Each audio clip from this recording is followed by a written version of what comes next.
আসসালামু আলাইকুম ভিউয়ার্স, আপনার পেজ বা আপনার প্রোফাইলে যদি ডট রিকমেন্ডেবল যদি থাকে আমার মতন, তাহলে কিন্তু আপনি কখনো মনিটাইজেশন করতে পারবেন না। আর যদি মনিটাইজেশন করা থাকে তাহলে কিন্তু কখনোই আর্নিং করতে পারবেন না, কারণ এখানে আপনি রুলস অমান্য করেছেন। তো আমি এটা পরে দেখছি, আমি আগে কিছু দেখানোর সাথে সাথে কিছু কথা বলে এগুলো আপনারা একটু মনোযোগ দিয়ে শুনলে আপনার পেজ বা প্রোফাইল কিন্তু রিকমেন্ডেবল হতে পারে।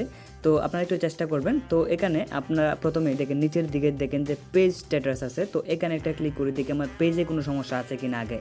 তো পেজে দেখতে পাচ্ছেন পেজ হ্যাজ নো ইস্যুজ, মানে পেজে কোনো ধরনের সমস্যা নেই। আর এখানে দেখেন ইলিজিবল টু মনিটাইজেশন, আমার কিন্তু মনিটাইজেশন হবে কিন্তু আমার আর্নিং হবে না, কারণ হচ্ছে আমার ভিডিওগুলো পাবলিশ হলেও কিন্তু মানুষের কাছে পৌঁছাবে না, ফেসবুকে সাজেস্ট করবেন না। তো এই জন্য কিন্তু আমি আর্নিংটা করতে পারবো না। আর যারা মনিটাইজেশন করা নাই তারা কিন্তু কখনো ফলোয়ার গেইন করতে পারবেন না এবং আর্নিংও করতে পারবেন না। তো এটা সমাধানের জন্য আপনাদের এখানে কয়েকটা রুলস আছে, এগুলো সবাই বলছে, আপনারা অনেকের ভিডিও দেখার পরেও হয়তো আমারটা দেখছেন। তো এখানে আপনার আমি মেন কাজটা দুই কথায় বলে শেষ করে দিই। আপনার অন্য কারো কন্টেন্ট ব্যবহার করা যাবে না, আর অন্য কারো কন্টেন্ট ব্যবহার করলে কিন্তু নট রিকমেন্ডেবল আসে না। তো আপনারা দেখবেন অনেক ফেসবুকে ভিডিও আছে যে একের ভিডিও অন্যজন কপি করে মানে আপলোড করে দেয়, কিন্তু তাদের পেজ এর ভিডিওগুলো কিন্তু আমরা দেখতে পাই এবং অনেক ভাইরাল হয়, কিন্তু এটার জন্য আসে না। মূলত আসে হচ্ছে আপনার মানে অনেক সাউন্ড কোয়ালিটির জন্য আসে, যারা মনে করেন যে সরাসরি কপিরাইট দেয়া দেয়। তো এটার জন্য আসে অটোমেটিকলি, অনেক সময় আসে। আপনার যদি এটা ধরেন আমার এটা হচ্ছে পেজ, আপনার যদি প্রোফাইলে যদি কোনো ধরনের সমস্যা থাকে তাহলে কিন্তু আপনার প্রোফাইলের কারণে কিন্তু পেজে এই ধরনের ইস্যু আসতে পারে। এরপরে হচ্ছে আপনার টপিকটা যদি সেন্সিটিভ হয় তাহলে কিন্তু এটা আসতে পারে, মানে হচ্ছে আপনি অ্যাডাল্ট সিন বা ধরেন আপনি খারাপ কিছু রক্তাক্ত কিছু দিলেন, এরপরে অনেক সময় পোস্টের মধ্যে কিন্তু এটা আসে। যেমন ধরেন যে আগুন সরা 1155। তো এখানে অনেকেই দেখবেন যে মাঝখানে একটা হ্যাশ দিয়ে দেয় বা স্টার দিয়ে দেয়। তো এটার জন্য মনে করেন স্টার হ্যাশ দিয়ে দেয় যেন কপিরাইট বা কোনো ধরনের সমস্যা না হয়। আপনারা যদি এরকম ওয়ার্ড ইউজ করেন তাহলে কিন্তু এরকম ব্যবহার করতে হবে, মাঝখানে একটা স্টার দিয়ে দিবেন, তাহলে কিন্তু কোনো সমস্যা হবে না।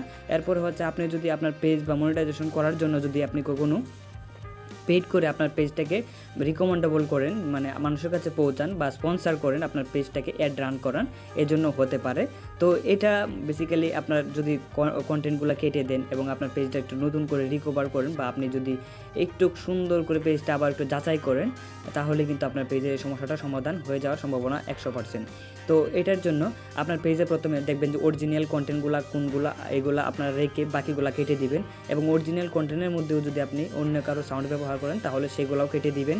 এবং আপনার পেজে আগে চেক করবেন কোনো ধরনের পোস্টে কোনো ধরনের সমস্যা আছে কিনা।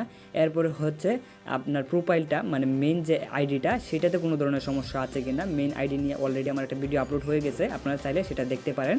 তো এটা দেখা হয়ে গেলে আপনার যদি কোনো ধরনের সমস্যা দেখেন যে নাই, সকল কিছু ঠিকঠাক আছে, এরপরও ঠিক হচ্ছে না, তারপরে আপনারা পরপর কয়েকদিন লাইভ করবেন এবং আপনারা একটা রিপোর্ট করে দিবেন ফেসবুক টিমের কাছে। তো এই জন্য আমরা প্রথমে 3 লাইনে চলে আসলাম, তারপরে এখানে হেল্প অ্যান্ড সাপোর্টে আমরা একটা ক্লিক করি, তারপরে সাপোর্ট ইনবক্সে আমরা একটু চেক করি যে ইনবক্সে কোনো ধরনের সমস্যা আছে কিনা।